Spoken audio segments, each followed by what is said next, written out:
Welcome to మాలిన్ kitchen. ఈరోజైతే మనం recipe beetroot లడ్డూలు చేసుకున్నామండి. ఈ బీట్రూట్ లడ్డూలు ఎంతో హెల్దీ అయినదండి. పెద్దవాళ్ళైనా చిన్నపిల్లలైనా అందరు తినొచ్చండి. డైలీ ఒకటి తిన్నా సరే చాలా బాగుంటుంది, టేస్టీగా బాగుంటుందండి. ఈ రెసిపీ చూడండి, తప్పకుండా మీకు నచ్చితే లైక్, షేర్, కామెంట్, సబ్స్క్రైబ్ చేయండి. మర్చిపోకండి మీ ఫ్రెండ్స్కి షేర్ చేయండి. వీడియో చూడాలంటే నోటిఫికేషన్ ఆన్ చేసుకోండి. ఈ వీడియో అయితే పూర్తిగా చూడండి. వీడియోలో ఎలాగుందో అలాగే చేయండి, అద్దరిపోతాయండి. ఈ లడ్డూలు అయితే చూడండి, వావ్, కలర్ఫుల్గా ఎంత బాగున్నాయో చూసారా. తప్పకుండా ట్రై చేయండి, బాగా చూడండి. Thank you. మనం ఫ్రై పాన్ అయినా కడాయి అయినా స్టవ్ వెలిగించుకొని మనం పెట్టుకోవాలండి. వేడెక్కిన తర్వాత మనం ఇందులోకి ఒక స్పూను నెయ్యి వేసుకోవాలి.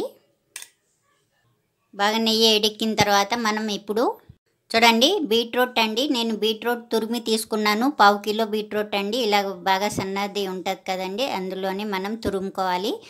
ఈ కప్పు అండి, కప్పు అయింది మనకు. ఈ గిన్నెతో మనం దేంతో అయినా తీసుకోవచ్చండి, మన ఇష్టం. చూడండి, మనం ఈ బీట్రూట్ తురుము మనం ఇందులో వేసుకోవాలి. వేసుకొని బాగా మనం వేయించుకోవాలి. ఇలాగే మనం బీట్రూట్ పచ్చివాసన పోయేదాకా బాగా మనం కలుపుకుంటా వేయించుకోవాలి. ఇప్పుడు మనకు పచ్చివాసన పోయిందండి. చూడండి, బాగా ఏగిపోయింది. ఇప్పుడు మనం ఇందులోకి చూడండి, ఈ స్పూన్తో నేను 3 స్పూన్ల ఉప్మా రవ్వ అండి, సోజీ తీసుకున్నాను. ఈ 3 స్పూన్ల సోజీని మనం ఇందులో వేసుకోవాలి. వేసుకొని ఇది కూడా మనం వేయించుకోవాలి. సోజీ కూడా రవ్వ బాగా ఏగిపోయిందండి, చూసారా, ఇలాగైతే అయింది. ఇందులోకి అలాగే ఏగిపోయిన తర్వాత మనం అదే స్పూన్తో 3 స్పూన్ల కోకోనట్ పౌడర్ అండి, కొబ్బరి పొడి అండి. మన దగ్గర పచ్చిది ఉన్నా మనం వేసుకోవచ్చు. నేనైతే 3 స్పూన్ల తీసుకున్నాను. ఇది కూడా మనం ఇందులో వేసుకోవాలి. వేసుకొని బాగా ఇది కూడా వేయించుకోవాలి. బాగా ఏగిపోయిందండి, బీట్రూట్, కొబ్బరి, సోజీ అయితే ఏగిపోయింది మనకు. ఇప్పుడు మనం ఇందులో వేసుకున్నానండి బెల్లం. నేను ఈ కప్పుతో కప్పు నిండా బెల్లం వేసుకున్నానండి. మనం అన్నీ ఒక కప్పు తీసుకున్నాం కదండి, అలాగే బెల్లం కూడా ఒక కప్పు తీసుకొని తురుము ఇందులో వేసుకోవాలి. వేసుకొని మనం బాగా కలిపేసుకోవాలి. చిటికెడు సాల్ట్ అయితే వేసుకోవాలి. అలాగే 1/2 టీ స్పూను ఇలాచీ పౌడర్ వేసుకోవాలి, యాలక్కాయల పొడి. బాగా కలిపేసుకోవాలి. బెల్లం బాగా ఉడికేదాకా మనం కలుపుకోవాలి. ఇందులో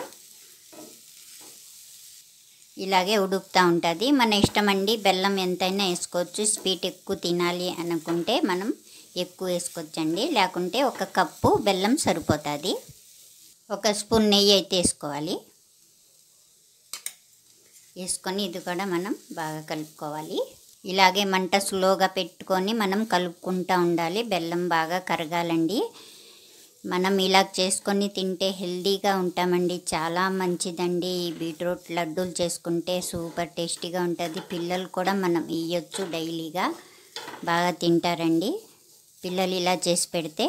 చూడండి, ఇలాగైతే మనకు రెడీ అయిపోయింది. మనం స్టవ్ ఆఫ్ చేసుకుందామండి. ఇప్పుడు ఇందులోకి డ్రై ఫ్రూట్స్ అండి, మన ఇష్టం. డ్రై ఫ్రూట్స్ పెద్ద అయినా వేసుకోవచ్చు, కట్ చేసి అయినా వేసుకోవచ్చు, వేయించుకొని. నేనైతే ఇలాగే వేసుకుంటున్నానండి, సన్నగా కట్ చేసుకున్నాను. అన్నీ పిస్తా పప్పు, కిస్మిస్, బాదం పప్పు అన్నీ కలిపి నేను కట్ చేసుకున్నా. ఇది కూడా వేసేసుకున్నాం. బాగా కలిపేసుకోవాలి. స్టవ్ కూడా మనం ఆఫ్ చేసుకున్నాం. అయిపోయిందండి, అంతే అండి, రెడీ అయిపోయింది. ఎంతో హెల్దీ అయిన రెసిపీ రెడీ అయిపోయింది. ఈ రెసిపీ మీకు నచ్చితే లైక్ చేయండి.